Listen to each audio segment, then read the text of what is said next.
sentir de jouissance à son point de vue spécial, disait la chanteuse d'opéra Alexandra David-Bell. Ça, c'est pour la cour d'appel qui a rendu la décision dont je vous parle aujourd'hui. Je vous raconte cette semaine l'histoire d'une SCI qui achète en 2011 un appartement qui vient d'être construit. Il s'agit d'un appartement duplex à Paris, acquis pour la somme de 1 950 000 €.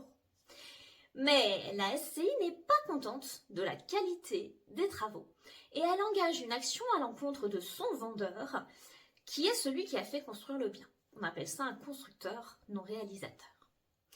Une expertise judiciaire a lieu et l'expert estime que 2 des désordres sur la 50aine dénoncés ont un caractère décennal. C'est-à-dire qu'en application de l'article 1792 du Code civil, ces désordres compromettent la solidité de l'ouvrage ou le rendent impropre à sa destination. La SCI assigne son vendeur en justice, lequel est condamné au titre de cette fameuse garantie décennale au titre de 2 désordres.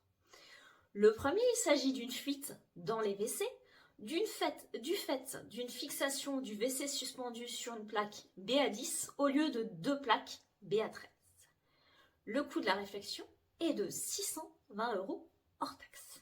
Et le deuxième désordre, un interrupteur installé sur une gaine technique dans le séjour annulant l'effet coupe-feu. Le coût de la réfection est de 1 500 € hors taxe. La SCI sollicite également l'indemnisation de son trouble de jouissance, qui correspond, selon elle, aux 2/3 de la valeur locative de l'appartement, fixée à 4 600 €, pour la période de la date d'acquisition jusqu'à la date de réalisation des travaux, soit du 19 octobre 2011 au 3 septembre 2019. Elle réclame ainsi une somme de près de 291 000 €.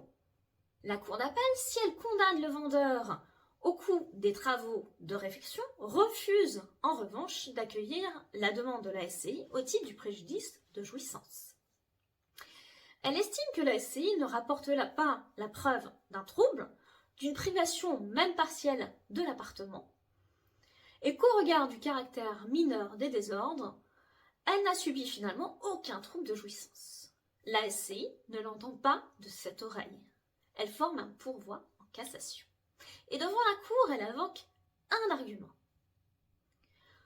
Tous les dommages matériels et immatériels consécutifs au désordre de l'ouvrage doivent être réparés par le vendeur tenu à la garantie décennale. À votre avis, a-t-elle obtenu gain de cause? La réponse est oui. Dans cet arrêt du 15 février 2024, la Cour de cassation casse l'arrêt d'appel. La Cour d'appel ne pouvait retenir légalement que 2 désordres rendaient l'ouvrage impropre à sa destination, dont l'un au titre de la sécurité des personnes, sans indemniser le préjudice de jouissance subi. Les désordres ne pouvaient, dans ces conditions, être qualifiés de mineurs. La Cour d'appel de renvoi devra donc évaluer le trouble de jouissance subi par la SCI, et ce préjudice sera fonction non du coût très faible des travaux de réfection, mais du préjudice effectivement subi par la SCI de la date de son acquisition jusqu'à la date de la réparation. Ça peut être une somme très conséquente. Un conseil, quand le désordre est considéré comme étant de nature décennale, il est indispensable d'intervenir au plus vite. Cela permet de mettre un terme au préjudice de jouissance. À défaut, la note continuera à s'alourdir. Si cette vidéo vous a plu, je vous invite à la commenter, à la liker ou à la partager. Vous pouvez naturellement vous abonner. Quant à moi, je vous dis à la semaine prochaine pour une toute autre thématique.